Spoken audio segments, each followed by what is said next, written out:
అందరికీ నమస్తే. సీఎం రేవంత్ రెడ్డి గారు అసెంబ్లీలో నాన్ స్టాప్ స్పీచింగ్. అసలు ఆ స్పీచ్ చూసిన తర్వాత మనం సభలో ఉన్నామా లేకపోతే ఇంకెక్కడన్నా బహిరంగ సభల్లోనో ఎక్కడ జాతరలో ఉన్నామా ఏం అర్థం కాలేదు. ఒక 3-4 అంశాలు మాట్లాడినరు.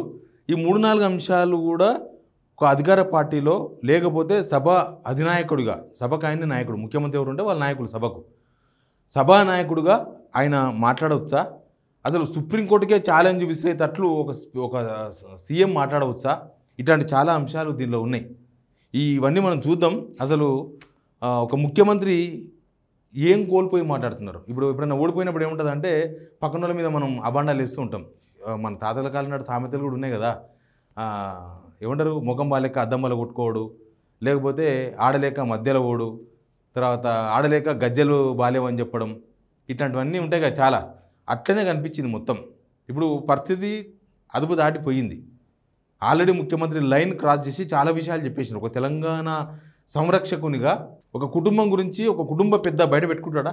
అప్పైనా సప్పైనా ఉపవాసం ఉన్నా ఏదున్నా మనం ఇంట్లోనే సర్దుకొని బయటికి మాత్రం అందరి ముందు నవ్వుకుంటూ వచ్చేస్తాం, మన పని మనం చేసుకుంటాం. కానీ ఆల్రెడీ రాష్ట్రం అంతా దివాలా తీసిందని, అప్పుల పాలైపోయిందని, ఎవరు అప్పులు ఇస్తలేరు, ఇట్లాంటివి అన్నీ మాట్లాడేసిన తర్వాత ఈ స్పీచ్ చూసిన తర్వాత నాకు కొంచెం దీని మీద మాట్లాడాలనిపించింది. ఖచ్చితంగా మాట్లాడదాం, ఎందుకంటే జనాల కోసం మాట్లాడాలి, రేవంత్ రెడ్డి కోసం కాదు. జనాలకు చెప్పే విషయంలో మనం ఖచ్చితంగా ముందుండాలి. అయితే ఈ వీడియో చూస్తున్న మీరు సిగ్నల్ టీవీ మీ ప్రోత్సాహం మరవలేంది. ఒక సంవత్సరం పూర్తి చేసుకున్నాం, ఇంకా చాలా సంవత్సరాలు మనం పనిచేయాల్సిన అవసరం ఉంది. కాబట్టి సిగ్నల్ టీవీని ప్రోత్సహించండి, సబ్స్క్రైబ్ చేసుకోండి. సబ్స్క్రైబ్ చేసుకునే వాళ్ళు ఎవరైనా ఉంటే ఇంకా మరింత ముందు పోయేందుకు మీరంతా సహాయం చేయాలని, మీ గొంతుగా మేము మాట్లాడతామని నేను మాటిస్తున్నా. ఇక వీడియోలోకి పోతే, రేవంత్ రెడ్డి గారు 2 days అసెంబ్లీలో లేరు. అసలు ఈ అసెంబ్లీ సెషన్లోనే ఆయన ఒకసారి కేరళ పోయిండు, 2 రోజులు ఢిల్లీ పోయిండు, ఇక మళ్ళీ ఇప్పుడు వచ్చి మాట్లాడిండు. అసలు ఏం మాట్లాడారంటే 3-4 అంశాలు. ఒకటి, ప్రతిపక్షం అడ్డుకుంటుంది. ప్రతిపక్షాలు అంటే ఆయన ఉద్దేశం బీజేపీ గురించి, ఎంఐఎం గురించి మాట్లాడతలేరు. వాళ్ళు మా పక్షమే అన్నట్టుగా వ్యవహరించారు. ఆయన స్పీచ్ చూస్తే నాకు అట్లా అనిపించింది. ఓన్లీ బీఆర్ఎస్ మాత్రమే ప్రతిపక్షం అన్నట్టుగా మాట్లాడిండు. అందరూ అడుగుతారు, ప్రతిపక్షాలు అందరూ క్వశ్చన్ చేస్తారు. క్వశ్చన్ చేయకపోతే వాళ్ళు ప్రతిపక్షం ఎందుకు? అందరూ పోయి ఒకటేసారి మర్జ్ అయిపోతే అయిపోతుంది కాంగ్రెస్ గవర్నమెంట్లో. ఇప్పుడు క్వశ్చన్ చేయలేని వాళ్ళు ఆలోచించుకోవాలి. రేవంత్ రెడ్డి ఓన్లీ బీఆర్ఎస్ గురించి ఎందుకు మాట్లాడుతున్నారు, ఒక బీజేపీ గురించి ఎందుకు మాట్లాడతలేరు, ఎంఐఎం గురించి ఎందుకు మాట్లాడతలేరు అనేది ఆ 2 పార్టీలు ఆలోచించుకోవాలి. అంత పెద్ద సభ, కోట్ల మంది చూస్తున్న సభను ఓన్లీ బీఆర్ఎస్ మాత్రమే మా ప్రతిపక్షం అనుకునే విధంగా రేవంత్ రెడ్డి గారి స్పీచ్ కనిపించింది. ఏంటంటే ఇక్కడ గ్రీన్ఫీల్డ్ రోడ్డు మనకు తెలుసు కదా, ముత్యాల ఫార్మాసిటీ కోసం మొత్తం ఎన్ని ఎకరాల భూమి, 14,000 ఎకరాలు, ఆల్మోస్ట్ 15,000 ఎకరాల భూమిని ఆల్రెడీ పాత గవర్నమెంట్ సేకరించింది.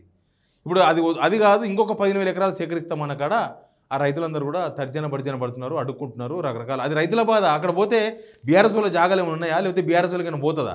మీరు 300 feet రోడ్ వేస్తాం, ఇంకా 15,000 ఎకరాలు సేకరిస్తామంటే అటు బీఆర్ఎస్ వాళ్ళు ఉంటే ఉండొచ్చు, 100 ఉండొచ్చు, 200 ఎకరాలు ఉందేమో నాకు తెలియదు.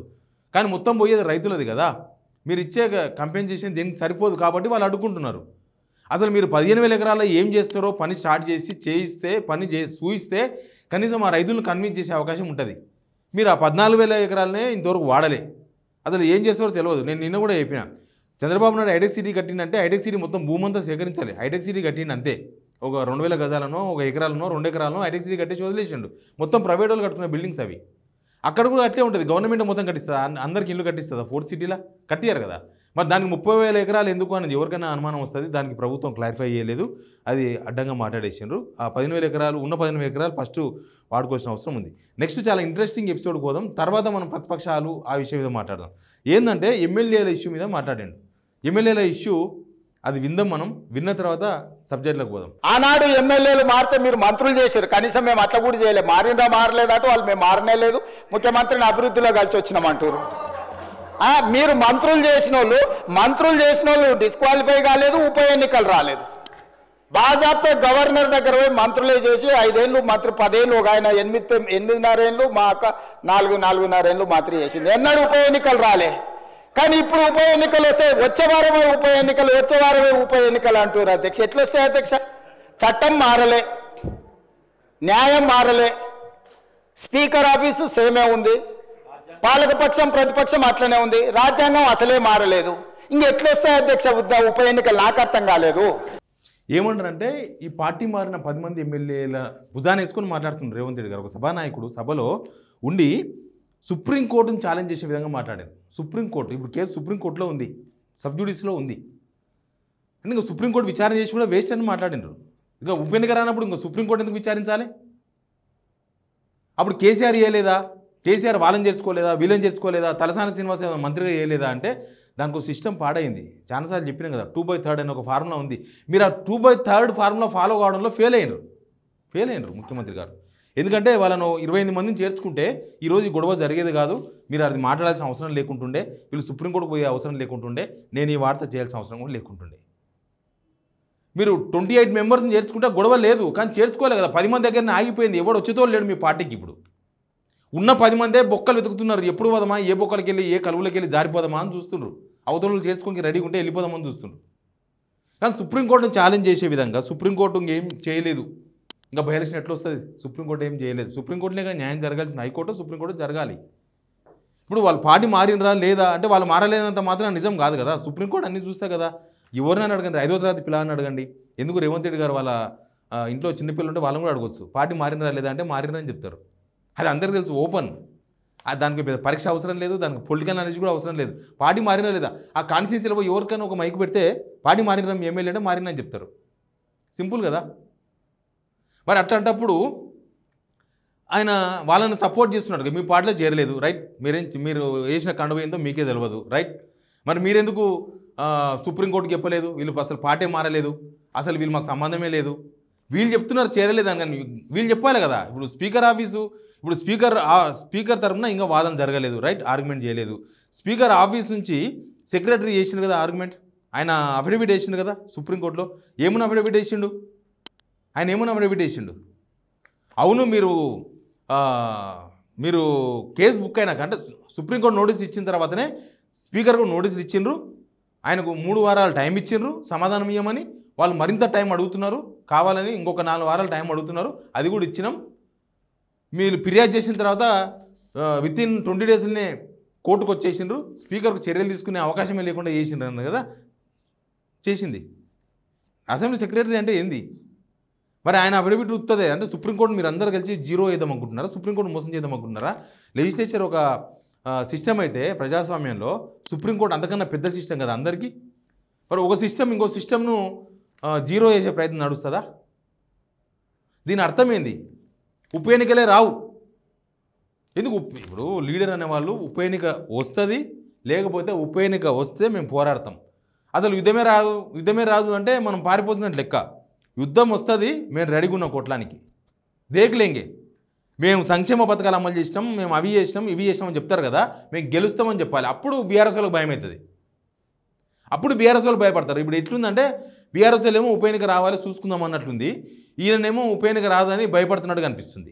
ఉప ఎన్నికకు భయపడుతున్నట్టుగా అనిపిస్తుంది ఆయన వేసిన కామెంట్తోన. ఇంకా ప్రతిపక్షాల గురించి మాట్లాడినారు. ఎమ్మెల్యేల గురించి సబ్జెక్ట్ చాలు. ఎమ్మెల్యేలకు ఏమంటారు, ప్రతిపక్షాలు సహకరించాలి. ప్రతిపక్షం బీఆర్ఎస్ఏ, అది కూడా ఈయన దృష్టిలో ప్రతిపక్షమే. ఎందుకంటే ఒక ఆయన ట్వీట్ చేస్తాడు, ఒక ఆయన ప్రెస్ మీట్ పెడతాడు, ఒక ఆయన ప్రెస్ నోట్ ఇస్తాడు.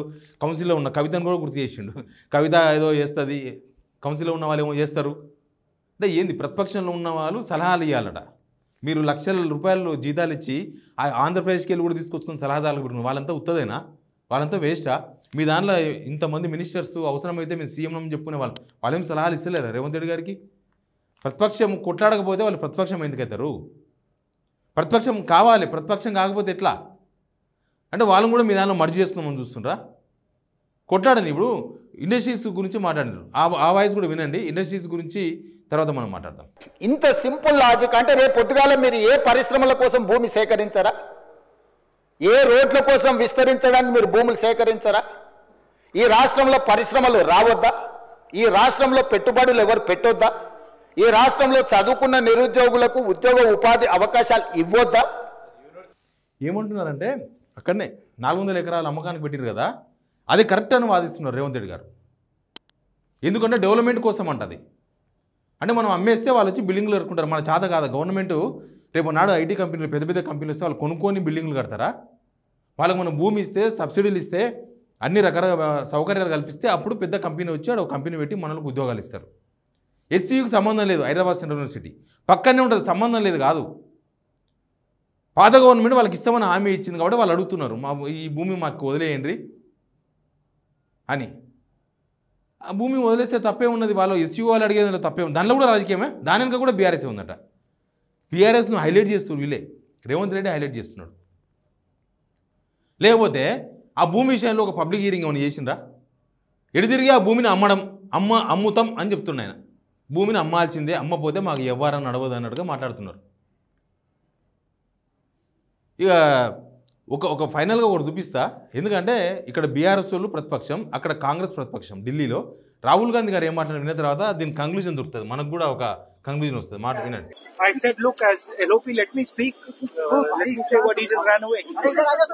So I don't understand what is going on. This is no way to run the house, frankly.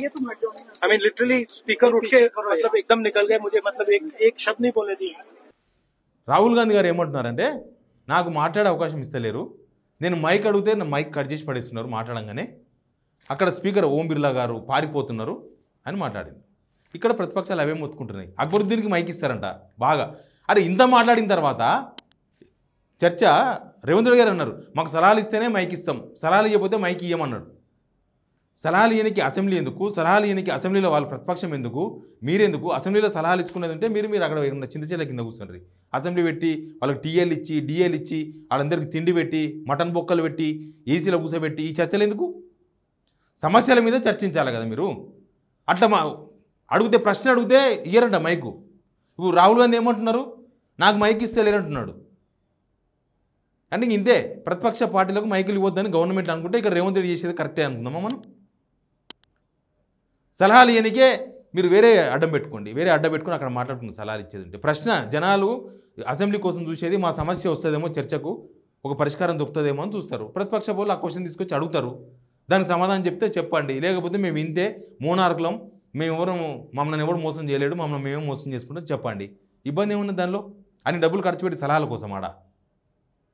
Anyway ఎట్లున్నదంటే ఫైనల్గా ఒకరిని అడిగినా అసలు కాంగ్రెస్ గవర్నమెంట్ ఎట్టుంది వ్యవహారం అంటే, అన్న ఇంతకుముందు చిన్న ఉన్నప్పుడు స్కూళ్ళల్లో సెల్ఫ్ గవర్నమెంటే ఉండేది. సెల్ఫ్ గవర్నమెంటే అంటే మనమే సార్లము, మనమే టీచర్లము, మనమే హెడ్ మాస్టర్, ఆయనతో సాయంత్రం వరకే, మళ్ళీ రేపు పొద్దుగాల బ్యాగ్ వేసుకుని స్కూల్కి రావాల్సిందే. సేమ్ వీళ్ళది కూడా సంవత్సరన్నర దగ్గర వచ్చింది గవర్నమెంటు. ఏదో టెంపరీ ముఖ్యమంత్రి, టెంపరీ మంత్రులు, టెంపరీ గవర్నమెంట్లా కనిపిస్తుంది తప్ప వీళ్ళు మన కోసం వచ్చిండ్రు, వీళ్ళు చేస్తారు అని చెప్పుకోనికి అవకాశం లేకుండా పోయింది. సెల్ఫ్ గవర్నమెంటే పిల్లల స్కూల్లో ఎట్లుంటుందో సేమ్ గట్లే అయిపోయింది. ఇక్కడ ముఖ్యమంత్రి పోస్టు గ్యారంటీ లేకుండా పోయింది, మంత్రుల పోస్టు గ్యారంటీ లేకపోయింది, ఎవరికి ఏం గ్యారంటీ లేకుండా పోయింది. అందుకే ఎట్లా పడితే అట్లా చేస్తున్నారు, అందుకే గుర్తింపు లేదని చెప్పిండు ఆయన, ఓ మేధావి. ఇక ఈరోజు స్పీచ్ మీద మీరు కూడా స్పందించండి కింద కామెంట్ రూపంలో. Please subscribe signal TV.